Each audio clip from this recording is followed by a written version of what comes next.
ശബരിമല സ്വർണ്ണമോഷണ കേസിൽ ഹൈക്കോടതിയുടെ നിരീക്ഷണം അന്വേഷണത്തെ പൂർണ്ണമായും അംഗീകരിക്കുന്നതെന്ന് മന്ത്രി എം.ബി. രാജേഷ്. അന്വേഷണത്തെ അട്ടിമറിക്കാൻ മാധ്യമങ്ങളും ബാഹ്യശക്തികളും നടത്തുന്ന ശ്രമത്തെ രൂക്ഷമായി ഹൈക്കോടതി വിമർശിച്ചു. ഇത്തരം രൂക്ഷമായ വിമർശനമുണ്ടായിട്ടും ഒരു വരി പോലും മാധ്യമങ്ങൾ വാർത്ത നൽകിയില്ലെന്നും എം.ബി. രാജേഷ് പറഞ്ഞു. ശബരിമല സ്വർണ്ണപ്പാളി വിഷയത്തിൽ അന്വേഷണവുമായി ബന്ധപ്പെട്ട് ഇന്നലെ ഹൈക്കോടതി നടത്തിയിട്ടുള്ള രേഖാമൂലമുള്ള നിരീക്ഷണങ്ങൾ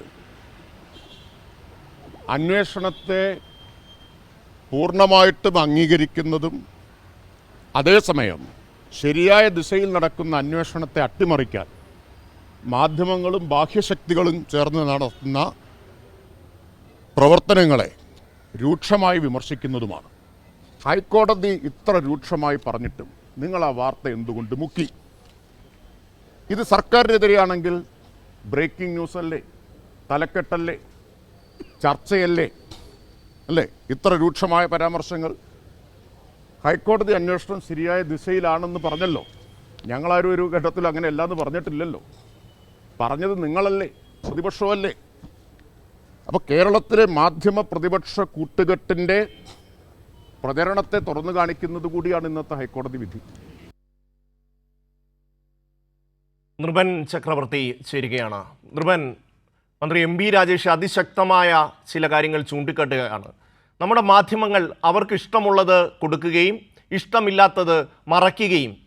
ഇപ്പോൾ ഹൈക്കോടതി കഴിഞ്ഞ ദിവസം പുറപ്പെടുവിച്ച ഉത്തരവിൽ വളരെ കൃത്യമായി ഈ പറയുന്ന മാധ്യമങ്ങൾ അന്വേഷണ സംഘത്തെ സമ്മർദ്ദത്തിലാക്കാൻ ശ്രമിക്കുന്നു എന്ന ഗുരുതരമായ പരാമർശം ഉയർത്തുകയാണ്. പക്ഷേ നമ്മുടെ ഒരു മാധ്യമങ്ങളും ആ കാര്യം പറയുന്നില്ല. ഇന്നിപ്പോൾ എം.ബി. രാജേഷാണ് ആ സത്യം തുറന്നുകൊണ്ടുവരുന്നത്. ഇന്ന് ദേശാഭിമാനിയും ആ വാർത്ത നൽകിയിട്ടുണ്ട്.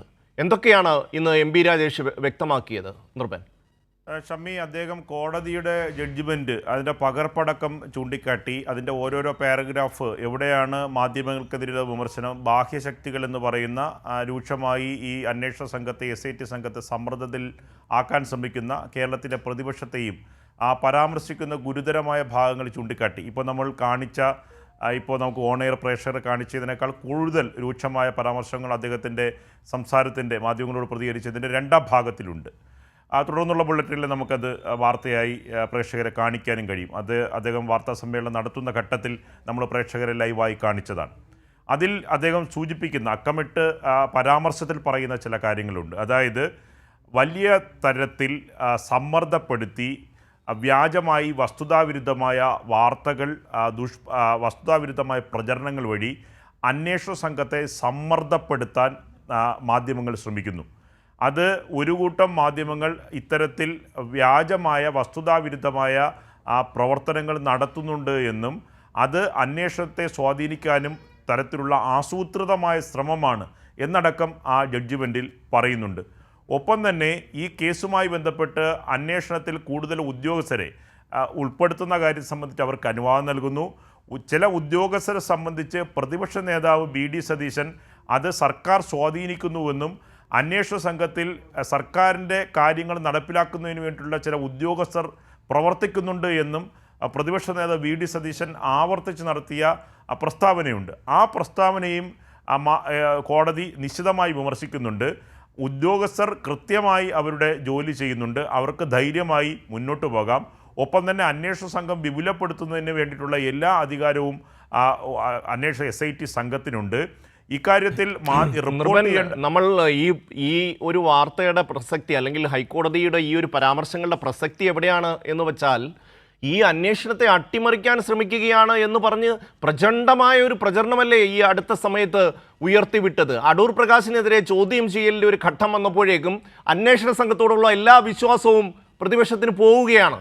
പിന്നീട് വിമർശനങ്ങൾ മാത്രമാണ്. വലിയ നല്ല രീതിയിൽ പോയ അന്വേഷണം ഇപ്പോൾ സർക്കാർ ഇടപെട്ട് അത് അട്ടിമറിക്കാൻ ശ്രമിക്കുന്നു എന്ന അടിസ്ഥാനരഹിതമായ ആരോപണം ഉന്നയിച്ചു എന്നുകൂടിയില്ലേ?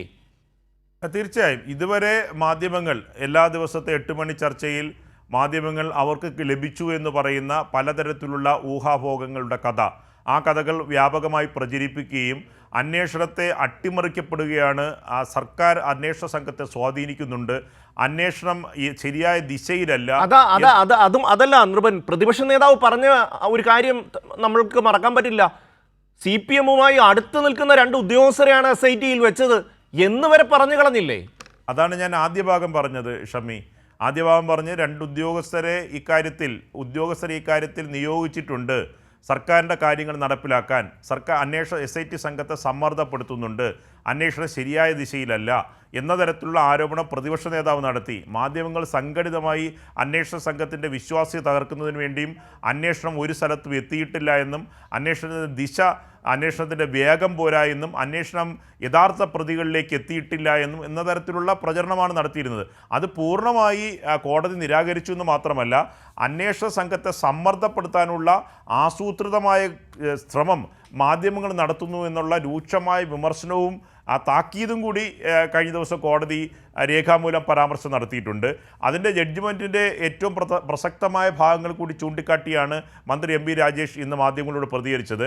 അദ്ദേഹം പറഞ്ഞത്, എന്തുകൊണ്ട് നിങ്ങൾ കേസുമായി ബന്ധപ്പെട്ട വിമർശനങ്ങൾ ഉന്നയിക്കുന്നത് തീർച്ചയായും നൃപൻ